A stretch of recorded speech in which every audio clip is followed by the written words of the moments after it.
pagbati na may ngiti sa aking mga labi. Naghahanap ba kayo ng makakatuwang sa pagre-review ng inyong anak? Meron yan sa DepEd. Ang ETUlay online tutorial ay libre at handog ng ating kagawaran sa pangunguna ng OUA ICTS EdTech.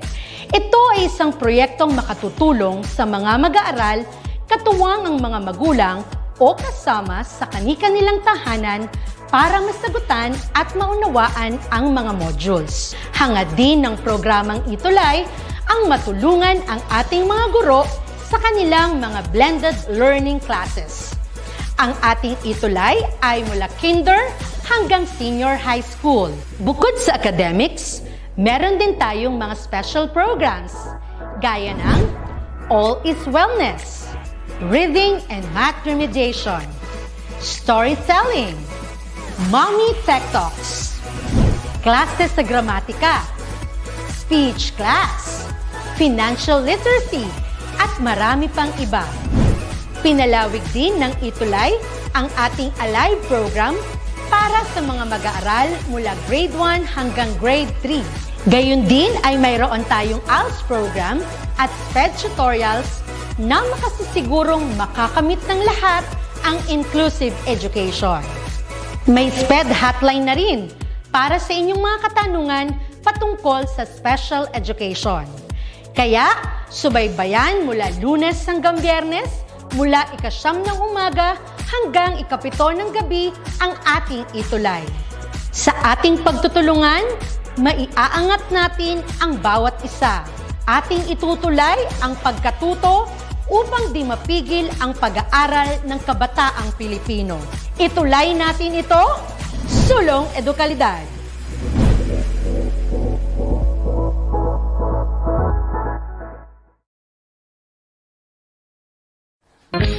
Welcome to your ETUlay online tutorial program. Tayo ay naglakbay sa nakaraang semester na puno ng pagkatuto at paglago. Join us again as we welcome the second semester of the academic year 2021-2022 dito sa inyong klaseng ETUlay. Here are your new fantastic tutors at your service. ETUlay ang gabay sa pagkatuto. ETUlay edukasyon itatawid sa'yo. ETUlay paaralan nilalayo sa'yo. ETUlay sa makabagong panahon. ETUlay para sa kabataang Pilipino. Every Thursday from 4 p.m. to 6 p.m. Huwag kayong mawawala. Ating patuloy na saliksikin ang hiwaga ng humanidades at agham panlipunan. Laging tandaan, ikaw ang best tuwing Webes. Maling impormasyon, katotohanan nating ituro, paunlarin ang edukasyon. ETUlay ang gabay sa pagkatuto.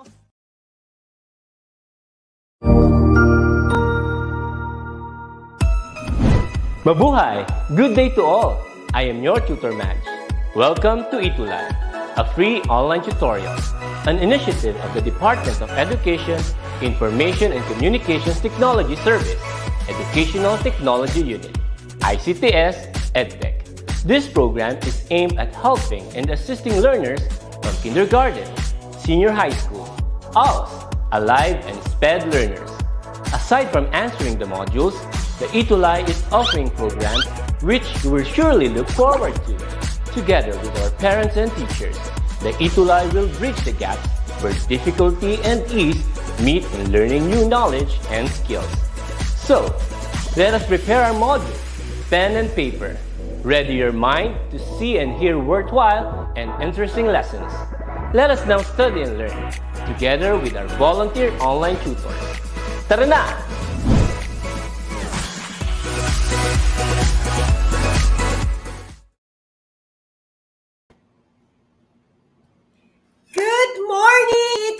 Cuties! Welcome to DepEd ETUlay online tutorial. I'm Tutor Ka from SDO Valenzuela. And by the way, kung nakikita nyo, napapansin nyo, mag-isa lang si Tutor Ka. Wala po si Tutor Rom ngayon dahil meron siyang pinagkaabalan. But physically wala siya, but he is with us. Okay? So, nandyan lang yan si Tutor Rom. Makikita-kita nyo. Hello, Tutor Rom from SDO City of Bugo. And we are Philippine Politics and Governance tuwing Webes, 4:40 to 5:20 p.m. So, ETUlay Cuties, are you ready? We are on Quarter 4, Week 2, Module 2 with the topic of the legislative roles and responsibilities of the Philippine Senate and the House of Representatives. Nako, relate much tayo dito mga cuties dahil napapanahon ang ating mga pinag-uusapan sa Polgov. And with that, we would like to acknowledge at maraming salamat po sa SDO Negros Oriental for lending us their module in Philippine Politics and Governance, to the SDS and to the Division of Negros Occidental. Maraming salamat po sa pagpapahiram nyo ng module ninyo para sa ating mga duties. And with that, let's go to our objectives of our topic for today. At the end of this session, the duties or you duties should be able to identify the roles and responsibilities of the Philippine Senate and the House of Representatives. Next, list the current senators and district representatives in your provinces. Dapat kilala nyo, no? And appreciate one's role in the society. Okay? And bago tayo mag-umpisa, I would just like to say hello sa ating mga talaga namang nagpapatronize ng ating Philippine Politics and Governance. Okay? From SDO Malabon, of course, ang Hall of Famer, Renz Guyver Calyanta. Maraming salamat, anak. Romsel Joyce, we have Zern Colin, okay? And from the SDO of City of Bugo, kahit wala si Tutor Rom, ay naandito pa rin ang suporta ng SDO Bugo, okay? And SDO Lipas City, okay? Maraming salamat sa inyo. And try to convince or to invite some of your friends from other schools para naman masaya, the more the merrier, di ba, mga cuties natin? So with that, let's proceed with our review of the previous episode. Ano ang inyong natatandaan sa ating week 1 na topic? Okay, so carefully read the following item. Fill in the blank with the correct answer. Okay, so number 1, the Congress is composed of the upper and the lower house, which is also known as what? Okay, teka lang. Parang ang ating previous. Okay, so let us see. House of Representatives and House of Senate. Actually, ito ay advance sa atin. Okay, next one. Tingnan nga natin kung merong idea ang ating mga duties. Okay? Let us see. The Senate is composed of how many senators? Tingnan natin. Meron bang answer ang ating mga duties if you have? We have 24 senators. Let us see. O type your answers, duties. Legislative powers of Congress refers to its what? Lawmaking powers. Okay? And congressmen can only be elected for how many years? It is 3 consecutive years. And the last, the lower house is composed of how many district representative? 250.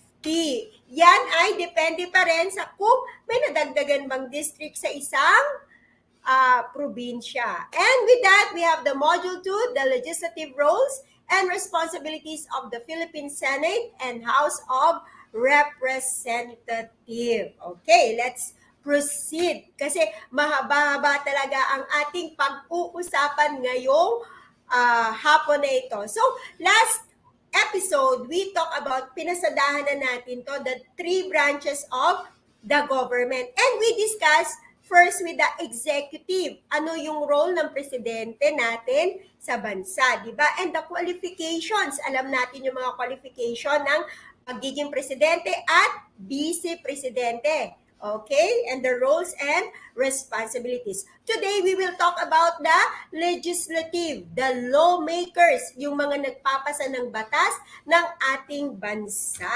Okay? So, the general legislative powers of Congress is the general legislative powers of Congress refers to its law-making powers.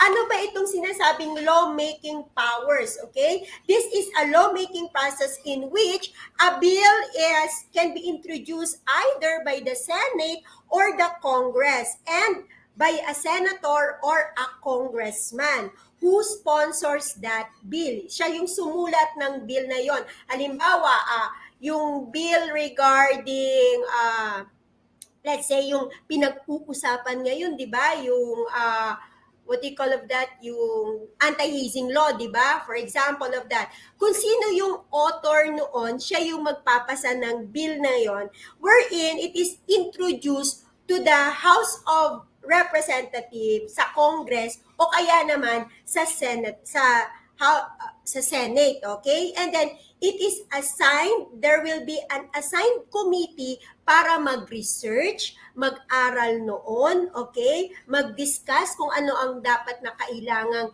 ilalagay doon sa batas na yon. At kung merong mga babaguhin sa batas na yon, yun yung committee na magpupulong-pulong para pag-usapan at masettle kung ano yung ilalagay sa batas na yon. And after they agreed with all those things, they will what?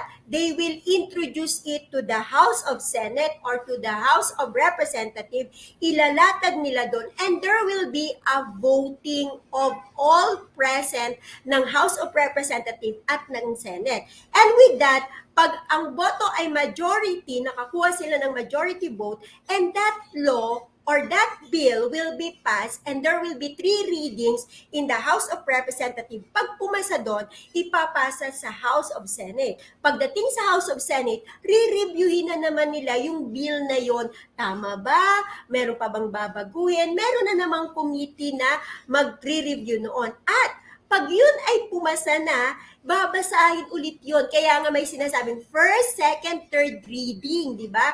Pag pumasa yun sa House of Senate, yun na yung sinasabi na pwede nang ipasa yung bill na yun sa Office of the President para maisabatas na ang bill na yon. So yun yung sinasabing law-making process, which is the power of the legislative. Kaya nga ang tawag sa kanila ay mga lawmakers. Okay? So specifically, it refers to the authority of the Congress. Sabi ko nga kanina, to enact this power carries with it the right to amend and repeal those bills. Okay? So, yun yung role, di ba? Okay? Which is the composition of the Congress of the Philippines. We have 2, okay?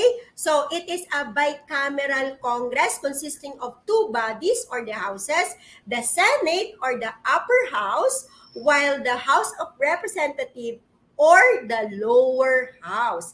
The members of the Senate are called, of course, senators. But members of the House of Representatives are called representatives or congressmen. Sometimes ang tawag sa kanila ay members of Congress. Okay, so mamaya, later on, we will see the difference of the Senate and the Congress. Okay, so keep on typing, cuties. Nakikita ko na ang ating mga cuties ng kanilang participation, okay? So, let's go first to the upper house, okay? The Senate of the Philippines, okay? It is the upper chamber of Congress. We actually look upon the Senate as the second level to that of the President and Vice President. The Senate consists of 24 members, yung kanina, nag-review tayo, okay? Elected at large by qualified voters, which means that they are a national elected officials. Ang mga senador ay nationally elected. Kaya ngayon, di ba, nakikita ninyo, mamaya, ma'am, bakit po sabi mo 24? Bakit po ngayon, ang tumatakbo lang ay 12 senators? Mamaya, malalaman natin yan. Okay? But before that, we will know what are the qualifications of senators. Paano ba maging senador? Okay? Ano yung mga qualifications? Ano yung requirements? O, di ba? Tingnan natin, okay? So, alam ko, iba dito sa mga cuties natin ay gusto maging ganito. Sana, I hope so, Of course, number 1, natural-born citizen of the Philippines, okay? At least 35 years of age, okay? Ito naman, very functional. Dapat naman talaga, di ba? Able to read and write. Paano ka naman magiging senator if you don't have this functional literacy? And then, of course, a registered voter. Ikaw ay butante ng Pilipinas, of course, and a resident of the Philippines for not less than 2 years, okay? Mahirap talaga pag isa lang si tutor sa, okay? Nasa kaya si tutor Rom, okay? So, these are the term of office. Ito yung sinasabi nyo kan, ma'am, kanina 12, sabi mo 24, bakit ngayon 12 lang? Okay. The term of office of the senators is 6 years, which shall begin unless otherwise provided by law at noon on the 30th day of June after their election. So lahat ng mga senators na mananalo sa election ngayon, they will be in position on the 30th day of June. No senator can serve for more than 2 consecutive terms, and since the term of the office is 6 years, then what is prohibited under the Constitution is more than 12 successive years. Ano ba yung sinasabi na ganon? Senator should serve 6 years term with maximum of 2 consecutive term with a half of Senate elected. Kaya nga may staggered tayo. There will be every 3 years. Pag na-serve na ni Senator yung 6 years niya, meron pa siyang natitira. Kaya that is 6 years. Okay? So, yun yung term bakit may 24, may 12 na senators na ine-elect. Sa next national election, there will be a complete of 24 senators kasi na-serve na nila yung term nila. Okay? What is the leadership in the Senate? Ito, napakahalaga. Ano yung mga position sa Senate? We have the Senate President, President pro tempore, Majority Leader, and Minority Leader. But before that, we would like to shout out, thank you very much to Sir Tony, Tutor Tony of Science Program Head ng ETUlay na who helped us, assist us with our StreamYard for this afternoon. And we would like to acknowledge our program head, Tutor A. Ayan po, maraming salamat po sa inyong suporta. Okay, let's continue. What is the role of the Senate President? Okay, ma'am, bakit kailangan pa ng Senate President? Okay, what is the role of that? Alam nyo ba na siya ay pangatlo sa pinaka-powerful sa ating Philippine government, okay? Dahil after ng President at Vice President is the Senate President, okay? So, power figure in the Senate as a leader of the majority, third in line in the succession of the President and the Vice President. Pag unable yung mag-function ng President at Vice President, pwedeng mag-take over si Senate President. Okay? And what is the President pro tempore? Ano naman ang kanyang role? Okay? So, he is the presiding officer in the absence of the, take note, hindi kayo nagkakamali ng rinig, Vice President. Okay? So, presides over the Senate, signs legislation. Okay? Yun ang function ng isang President pro tempore, issue the oath of office of the new senators. So yung mga elect na bagong 12 senators, siya yung magpapanumpa doon sa kanila. The President pro tempore. At ano naman yung majority leader? Okay? Manage the legislative officers of the chamber and helps formulate, promote, negotiate, and defend the majority's legislative program. Ma'am, bakit may majority, may minority? Yung majority, yun yung sa kanila kasi merong partido, di ba? May partido tayo. So, kung ano yung nakakalamang na partido, sila yung majority. So, kung sino yung medyo konti ang partido, sila yung belongs to the minority. So, basically, ang majority leader, siya yung nagpa-process or nagpa-facilitate during the hearing and the reading of the bills, okay? And the minority leader is what you call the shadow president, okay? This one naman, he criticized constructively the policies and the programs of the majority. So there will be a check and balance inside the Senate. Kasi si minority leader, ang tinitingnan niya, chine-check niya, tama ba yung mga bills na ipapasa namin, na i-approve namin? Okay ba?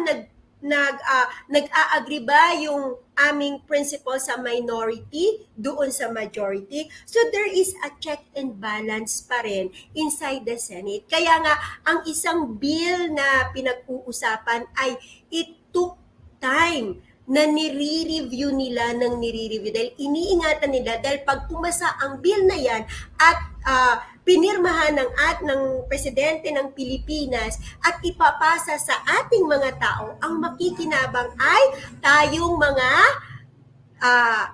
citizen ng bansang Pilipinas. So, it is very critical yung role ng ating ng mga senador ng bansa kasi sila yung last say nung batas na ipinapasa. Okay?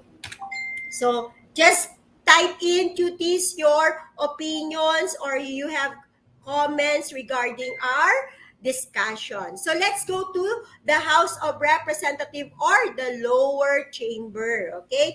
Consists of men and women who are elected representatives of the Filipino people. Kaya nga, di ba, pag sinabing congressman, siya yung nagre-represent ng specific na lugar ng bansa. Okay. So, composition of Congress, the House of Representatives is composed of 10 times larger than the membership in the Senate. It is composed of not more than 250 members unless otherwise fixed by law. Diba? Kaya nga, diba sabi ko kanina, pwede pang madagdagan kung halimbawa may panibagong province or panibagong district na approve. So panibagong house o panibagong representative 'yon ng lugar nila. Okay? So 10 times larger, 'di ba? Kung iisipin mo si congressman kasi yung boses ng tao talaga. Siya yung nag-overlook ano ba talaga needs ng tao, okay? So parang naaano na si tutor, nag-a-advance na ako. So there is two types of representative. The first one is the district representative. It is elected from legislative districts apportioned among the provinces, cities, and the metropolitan Manila area. They constitute the majority or 8% of members of the House of Representatives. For example, dito sa NCR, ilang cities ba nagko-compose ang NCR? So sa bawat city na yan, for example, here in Valenzuela, localize ko na, we have 2 districts. So, 1 representative from District 1 and 1 representative from District 2. So sa Valenzuela pa lang, 2 na yung district representative ng Valenzuela. And that is, sila yung tumitingin, ano ba yung locally na kailangan ng distrito nila at doon sila kukuha ng batas na ipapasa nila, isusulat nila, siguro ito kailangan din ito ng ibang distrito or ng ibang distrito ng mga provinces. So doon nagkakaroon yung sinasabi ko kanina na law-making process. Okay? So tatandaan natin mga cuties, ang mga batas na yan ay nanggagaling din sa pangangailangan ng tao sa lipunan. Kaya nga, cuties, I am reminding everybody to be a law-abiding citizen. Why? Doon kasi bumabase ang ating mga lawmakers. Ano yung pangangailangan? Ano yung dapat i-improve ng mga mamamayan sa isang lipunan? Okay? So let us continue. What are the qualifications for district representative? Katulad pa rin ng ating mga ibang qualifications, di ba? Nagkakaiba-iba lang sila pagdating sa edad. Dito naman medyo mababa ito, okay? So, first, natural born citizen of the Philippines, at least 25 years of age, o di ba? Okay? Able to read and write, a registered voter in the district in which he shall be elected. A registered of the district in which he shall be elected for not less than 1 year. Kanina sa Senate, 2 years. Pero pag sa representative naman, district representative, 1 year. Diba? So, dun lang medyo nagkakaiba sa age at sa residency ng isang representative. Okay? So, tutor, bumababa po yung age habang, yes. Okay? So, the next one, we have the district, and this one is the party list representatives. Okay? So, they are elected through the party system of registered national, regional, and sectoral parties or organization. They shall constitute 20% of the total number of representative. Tutor ka, nakikita po namin bakit ang daming party list, di ba? Ito yun, okay? Kasi meron tayong sistema sa ating government wherein sectoral parties nakikita yung hindi lang pangangailangan ng lipunan na yun, kundi na-oversee din nila ano pa ba yung iba pang mas kailangan ng mamamayan sa isang lipunan. Kaya nga pag nakita natin yung ating mga party list, there is just one specific goal in their party. Halimbawa katulad ng let's say Ako Bicol, di ba? Ang bumoboto ng mga Ako Bicol are the Bicolanos kasi nakikita nila na iyon yung party list na magre-represent ng boses ng mga needs ng mga Bicolano. Okay? So, ako Ilocano, di ba? May mga party list na gano'n. So, yung mga Ilocano, yun din yung party list na nakikita nila na may boses sila kung ano yung mga pangangailangan ng mga Ilocano. So, yun ang iboboto nilang party list. Okay? So, that is what we call party list representative. Okay? So, what are the qualifications of party list representatives? Same as that of the district representative except a registered voter, yun na yung sasabi ko, registered voter and resident of the district. The party list representatives, the place of registration to vote and residence can be anywhere in the Philippines. Hindi katulad ng district, di ba? Pag halimbawa ako ay registered sa District 2, so district ko lang, district representative lang ang i-vote ko. Hindi ko pwedeng i-vote yung representative ng District 1. Okay? So, yon ang qualifications ng isang party list representative. Kung saang district ka lang, pwede, yun yung district. Pero yung sa party list, okay, kahit saan. Okay? Kahit saan yung magiging voter. Okay, term of office. Under the present constitution, the term of office of congressman is reduced to 3 years. And like a senator, shall commence at noon on the 30th day of June unless otherwise fixed by law next following their election. Pareho lang ng Senate, okay, ng senator. They can only be elected for 3 consecutive years or a continuous service of 9 years. Diba? So, 3 terms si House of Representative.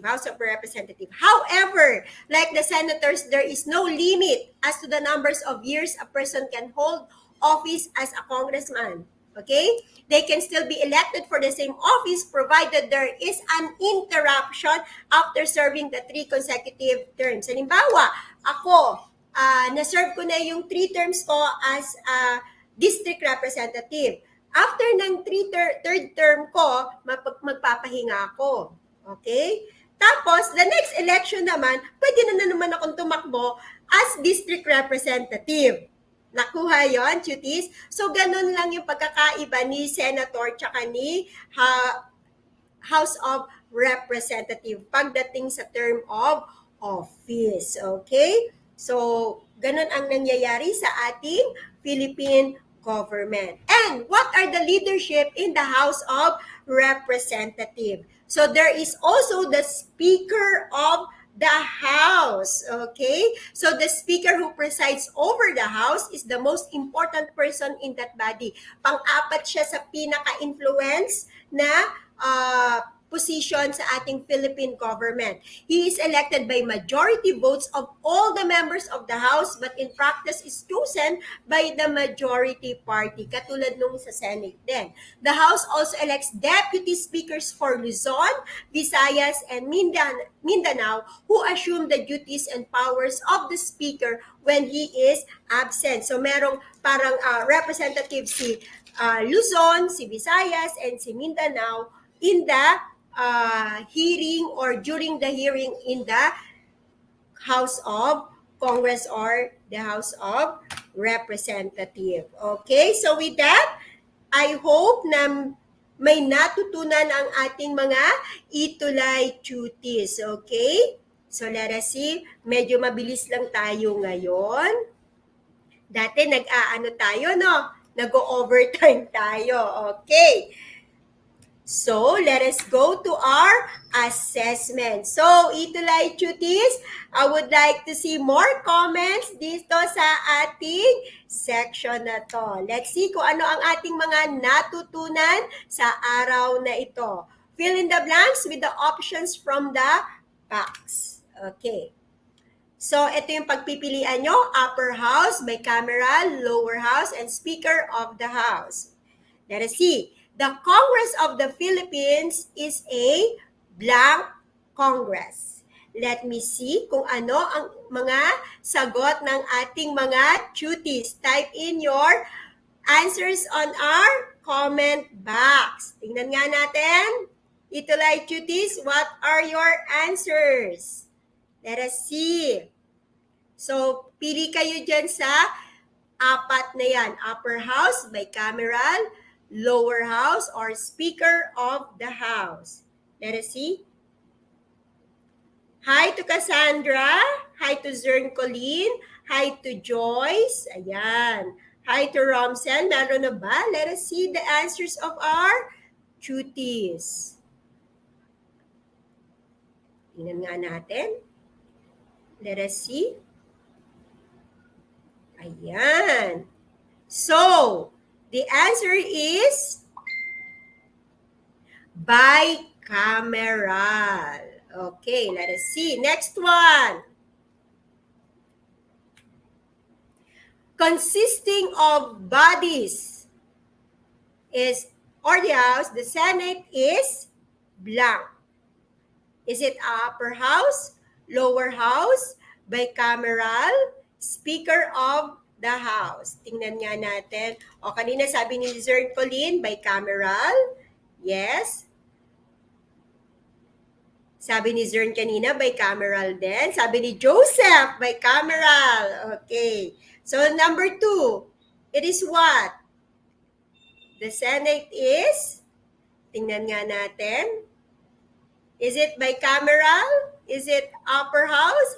Is it lower house? Tingnan natin ang answer. It is upper house. Tingnan natin kung sino ang nakakuha ng tamang sagot. For number 2, ayan. Sabi ni Cassandra by Cameral. Ito yung number 1, okay? So, number 2. Yan, si Cheska, upper house. Sabi ni Zern Colleen, upper house also. Yan, si Cheska, upper house. Joyce, upper house. Let us see for our third question. While the House of Representative is the blank. Oh, mamili kayo dyan. So we have the upper house. Parang obvious na, di ba? Ano ang ating sagot? Okay, sabi ni Cheska Michael, it is lower house. Okay? Meron pa ba? Tingnan natin kung lower house. Sabi ni Kian Ramos, Speaker of the House. Aba, meron tayong kakaiba yan. Next one, sabi ni Zern Colleen, it's lower house. Okay? So let us see. Sabi ni Romsel, lower house. Let us see. It is lower house. The fourth one, the House leadership, particularly the presiding officer, is called the blank. Sige, tingnan natin. What is the answer for the fourth question? Tingnan nga natin kung ano ang kanilang mga sagot. Ayan. Ayan, Speaker of the House, sabi ni Cheska Michael. What else? Tingnan natin sa iba nating mga duties. Okay? Sabi ni Kian Ramos, Speaker of the House. Sabi ni Zern Colleen, Speaker of the House. Ano nga ba? It is Speaker of the House. Okay, very good, Judith. And the last one, the blank decides on all questions of order, refers bills, resolutions, orders issued by or upon order of the House, appoints members of joint committees. Ano kaya ang sagot dito? Sino ba ito? Let us see for question number 5. Napaka-ano ng ating mga duties very active sa pagsagot. Let us see. Tingnan nga natin. Ayan. So sabi ni Joyce, Speaker of the House pa rin. What else will be your answer? Tingnan natin. Kung meron pa ba? Yes, let us see kung Speaker of the House nga ba ang tamang sagot. Sabi ni Zern Colleen, upper house. Ayan. What else will be your answer? Tingnan natin. Tama ba? Decides on all questions of orders, refers bills. Sino ba yung nag-i-issue? Okay. Appoints member of the joint committees. Sabi ni Joyce, it's upper house. Tingnan nga natin. Upper house nga ba? Okay, upper house. Sabi nila upper house. Upper house. Lahat ang sagot. Tingnan natin kung upper house ka. It is the Speaker of the House. Okay, kanina, di ba? Sinabi natin, siya, isa yun sa mga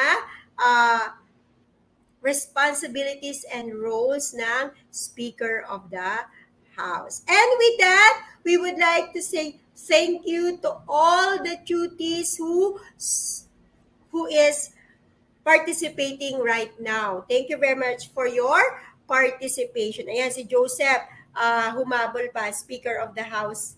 Okay?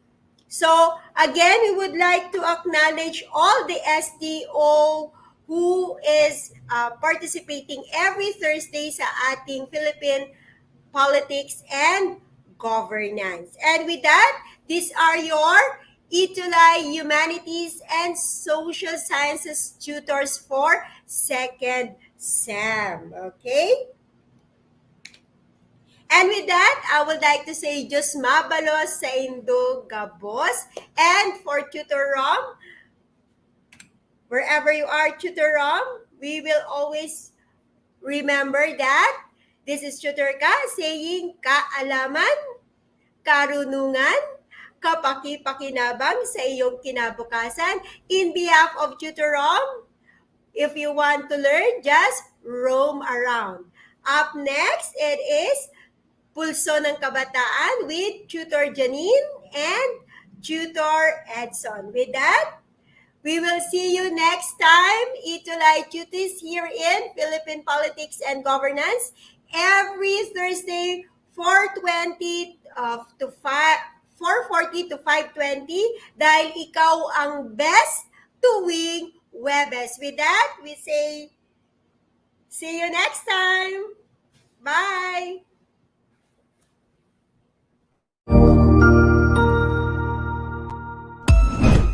Ang husay naman! Natapos mo ang iyong tutorial session kasama ang iyong mahusay na ETUlay tutor. May bago ka bang natutuhan? I-share na yan gamit ang hashtag #ETUlayLevelUp. Huwag aalis ha dahil may susunod pang programa na pwede mo ring panoorin at salihan dahil naghihintay na ang iyong mga tutors. Happy learning dito sa ETUlay!